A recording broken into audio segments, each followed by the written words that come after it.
Welcome, everyone. I'm excited to kick off our presentation today. The topic is force and laws of motion. We'll explore the fundamental principles that govern how objects move and interact. Over the next few slides, we'll cover key concepts, important laws, and real-world examples. Let's get started. Let's take a quick look at the contents of this presentation. We start with force, which is the fundamental concept that causes objects to move or change their motion. Then, we move on to Newton's laws of motion, which are essential in understanding how forces influence objects.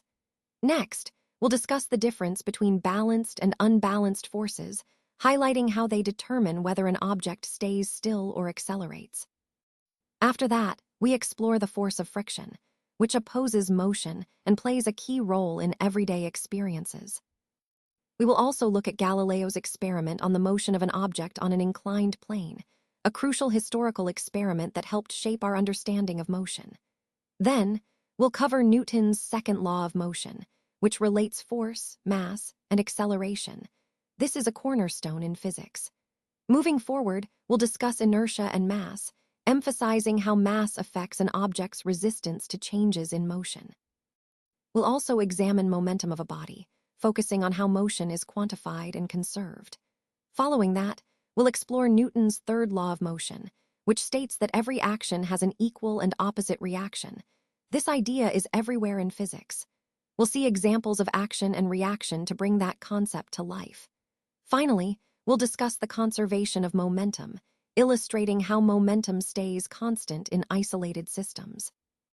This overview connects all these concepts as part of the bigger picture of understanding forces and motion. Let's talk about force. Essentially, force is an external effort or influence that acts on a body. It can do a lot of different things. For example, it can set a body that's at rest into motion. It can also stop a body that's already moving. Moreover, force can change the speed of a moving object, either speeding it up or slowing it down. It can even alter the direction in which a body is moving. And beyond movement, force can also change the shape and size of an object.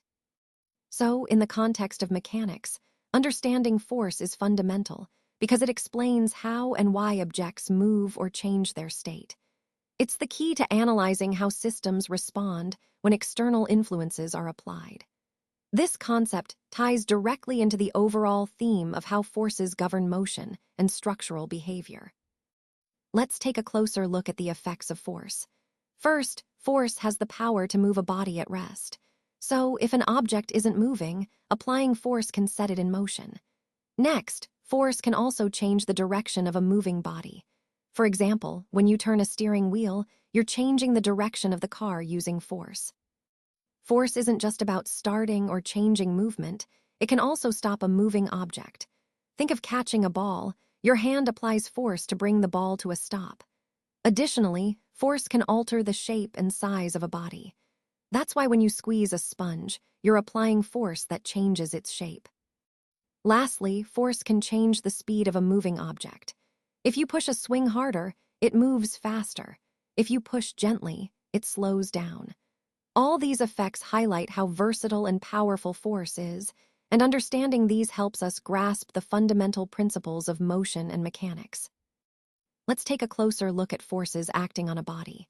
When we talk about balanced forces, we're referring to a situation where two forces are acting in opposite directions, but importantly, they're equal in strength.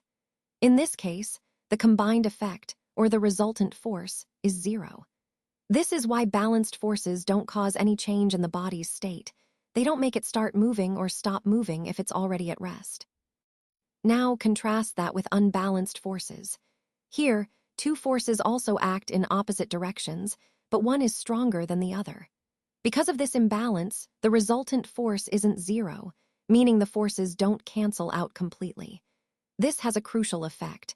Unbalanced forces can change a body's motion or bring it to rest if it was moving. So, the key idea is that balanced forces keep things as they are, while unbalanced forces are what cause things to change, whether that's starting to move, stopping, or altering direction. This concept is central to understanding how forces influence motion, which ties directly into the overall theme of understanding the fundamental principles of physics. Now let's talk about the force of friction. Friction is the force that opposes the motion of an object moving over a surface. For example, when you roll a ball on the ground, it gradually slows down and eventually stops because of this force. Similarly, if you stop pedaling a bicycle, it will slow down and come to a stop due to friction as well. A key point to remember is that an object in uniform motion, meaning it's moving at a constant speed in a straight line, will continue to do so as long as the forces acting on it are balanced. That is, the pushing force and the frictional force are equal and cancel each other out. But if an unbalanced force acts on the object, say you push harder or less hard, the object's speed or direction will change. And here's an interesting fact. If that unbalanced force disappears, the object will keep moving at the same speed it had just before the force was removed. This idea ties into the overall theme of how forces influence motion, showing us that balanced forces keep things steady, while unbalanced forces cause changes. So, in this part of Galileo's experiments, he looked at how objects move on inclined planes. When a marble rolls down an inclined plane, its speed increases as it goes down. But then, when it climbs up a second inclined plane, its speed decreases again. Now, if the two planes are set at the same angle, the marble will reach the same height it started from, showing that energy is conserved in a way. But if we decrease the angle of the second plane, making it less steep, the marble has to travel a longer distance to reach that same height. And interestingly, if we make the second plane completely horizontal, the marble will keep rolling forever, trying to reach that original height, but never quite getting there. This highlights a crucial point. An unbalanced force is needed to change the marble's motion, to start it moving or to slow it down. But once it's moving at a constant speed on a level or horizontal surface, no force is needed to keep it going. This idea is fundamental in understanding the concept of inertia and uniform motion, and it ties directly into the overall theme of how forces influence movement. All right, let's talk about Newton's first law of motion. This law is all about how objects behave when nothing is pushing or pulling on them. It states that an object will stay at rest or keep moving in a straight line at a constant speed unless a force acts upon it. What this means is, if you leave something alone, say a ball on a table, it won't start moving on its own, and if it's already moving, it won't suddenly change its motion unless something causes it to do so. This concept is really fundamental because it explains the natural tendency of objects to maintain their current state. Think of it as a kind of inertia, the resistance an object has to change its motion. And connecting this to the bigger picture, Newton's first law helps us understand why we need forces, like friction or push, to change an object's state of motion. It's a key stepping stone in understanding how everything around us moves and interacts. Let's take a closer look at Newton's first law of motion, which is also known as the law of inertia. Inertia is the key concept here. It refers to the natural tendency of objects to stay in their current state, either at rest or moving uniformly in a straight line. Essentially, objects don't change their motion on their own. They need a force to make them start moving, stop, or change direction. That's why this law is called the law of inertia, because inertia is what keeps objects at rest or in steady motion unless acted upon by an external force. This concept helps us understand why objects behave the way they do in everyday life, and it's fundamental to the overall principles of motion that we're exploring in this presentation. Let's look at some everyday examples of inertia to see how it works in real life. Imagine you hit a pile of coins on a carom board with a striker. The lowest coin moves out first, and because of inertia of rest, the other coins tend to stay in place and fall down.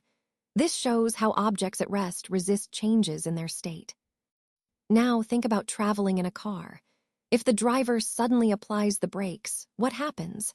We tend to lurch forward, right? That's inertia of motion at play. Our bodies want to keep moving forward even when the car slows down quickly.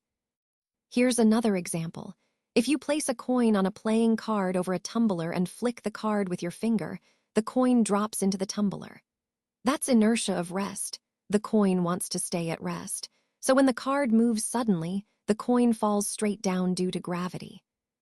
And finally, imagine you're standing in a bus.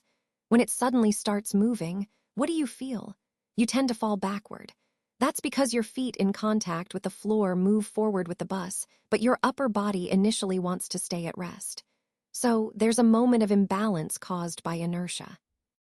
All these examples highlight a key concept. Inertia is basically the resistance of an object to change its state of motion or rest. And understanding this helps us see how inertia affects our daily life and explains many common phenomena. Let's talk about inertia and mass.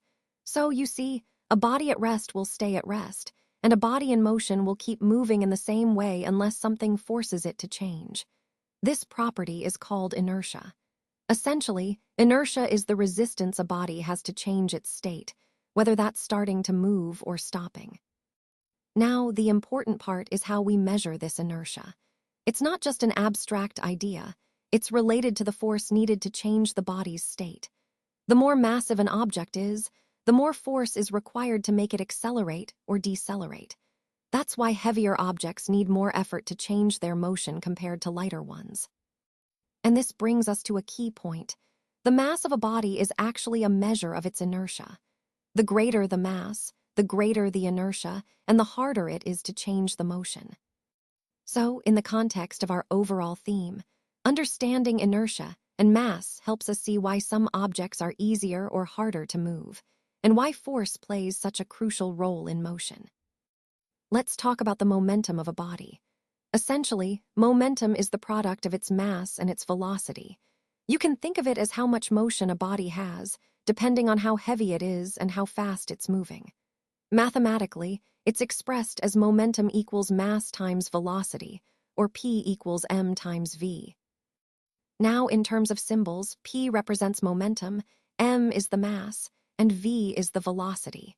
An interesting point to remember is that if a body is at rest, meaning its velocity is zero, then its momentum is also zero. So no movement, no momentum. The SI unit for momentum is kilogram meter per second, or kgms, which helps us measure this quantity precisely. To illustrate this, consider a truck moving very slowly. Despite its low speed, because of its heavy mass, it can cause serious harm if it hits someone. On the other hand, a small bullet fired from a gun, although lightweight, can cause damage because it travels at a very high velocity. This shows that the impact of a body depends on both its mass and its velocity. Both factors are crucial in understanding how objects behave when they collide or exert force. This concept ties into the overall theme of understanding force and motion, emphasizing how mass and velocity together determine how much effect a moving body can have. All right, now let's move on to Newton's second law of motion. Essentially, this law tells us that when a force is applied to an object, it causes a change in that object's momentum. The key idea here is that the asterisk rate of change of momentum is directly proportional to the applied force. In simpler terms, the harder you push, the faster the change in the object's motion. Another important point is that this change happens in the same direction as the force itself. So, if you push forward, the object accelerates forward. If you push sideways, it accelerates sideways. This law helps us understand how forces influence motion in a very direct and predictable way, connecting perfectly to the broader theme of how forces govern movement in the physical world. Let's now look at the mathematical formulation of the second law of motion. Suppose we have an object with mass m moving along a straight line. If it starts with an initial velocity u and is accelerated to a velocity v over a time t by applying a force F, what does that tell us? First, we can express its initial momentum as the product of mass and initial velocity. So initial momentum p1 equals m times u when the object accelerates. Its momentum changes from p1 to p2, which is m times v. The change in momentum is then m times v minus u. Now, the rate at which this momentum changes over time is the change in momentum divided by the time. So m times v minus u divided by t. This change is directly related to the force applied. In fact, the force F is proportional to the change in momentum, which is m times v minus u. If we introduce a proportionality constant k, we can write F equals k times m times v minus u. Recognizing that the difference, v minus u, is the acceleration we get F equals k times m times when the constant k is 1.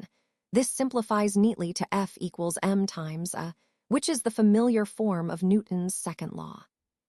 Next, let's consider the units involved. The SI unit of mass is the kilogram, and acceleration is measured in meters per second squared.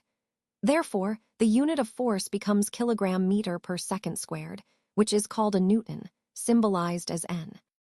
Finally, let's look at the change in momentum explicitly.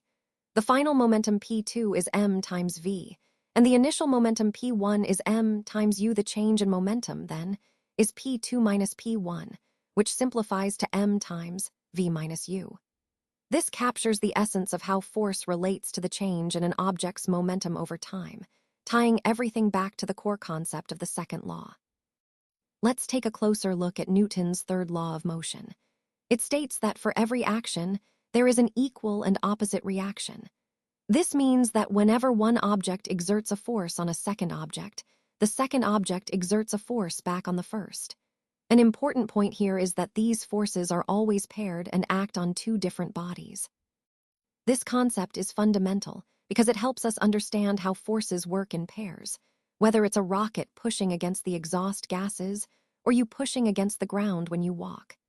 It's a key part of the overall theme of how forces influence motion in our physical world.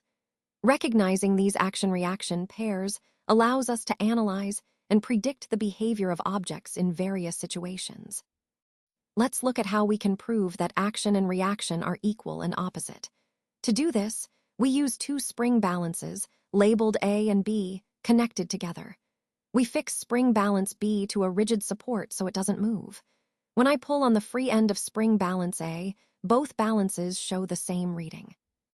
This is a key point because it shows that the force spring balance exerts on B is equal in magnitude, but opposite in direction to the force B exerts on A. So, in simple terms, the force that A applies to B is the action, and the force B applies back to A is the reaction.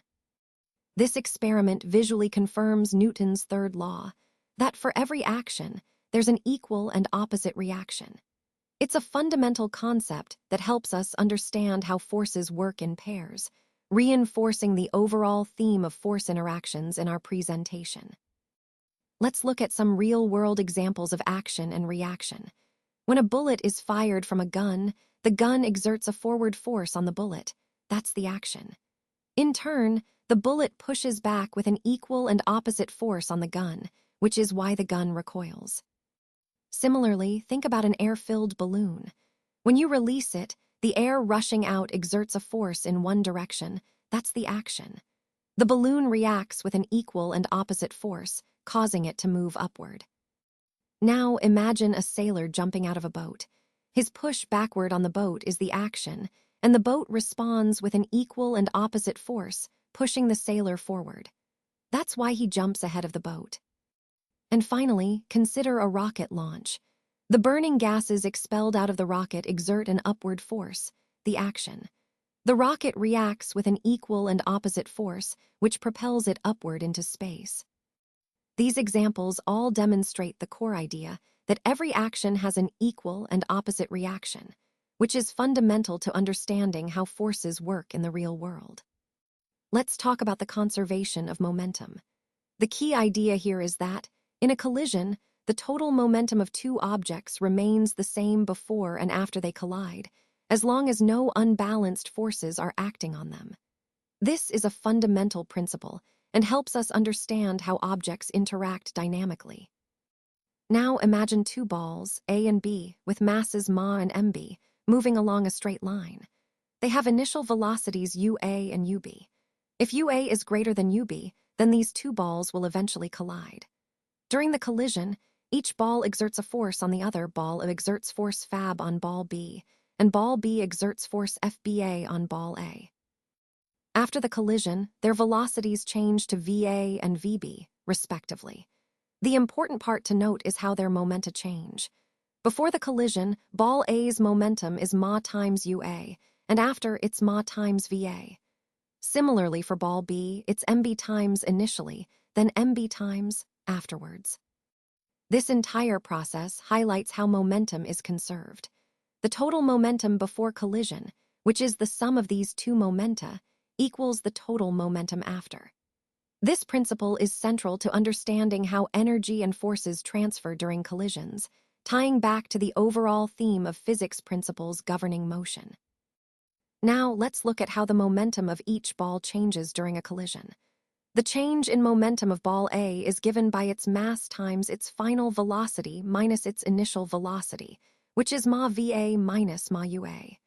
Similarly, for ball B, it's VB minus. Next, we consider the rate at which this change occurs, which is essentially the force exerted during the collision. For ball A, this rate of change of momentum is represented as FAB, which equals ma divided by the collision time t. The same applies for ball B, with FBA equal to divided by t. Now here, where Newton's third law comes into play. It states that the force exerted by ball A on ball B, FAB, is equal in magnitude but opposite in direction to the force exerted by ball B on ball A, FBA. So, we have FAB equals negative FBA. Putting it all together, this means ma times the change in velocity for ball A equals negative times the change in velocity for ball B mathematically. Ma times VA minus UA equals minus times VB minus UB. And the key takeaway here is that, because these forces are equal and opposite, the total momentum of the two balls before the collision equals the total momentum after the collision. This is a fundamental principle that ties into the conservation of momentum in isolated systems.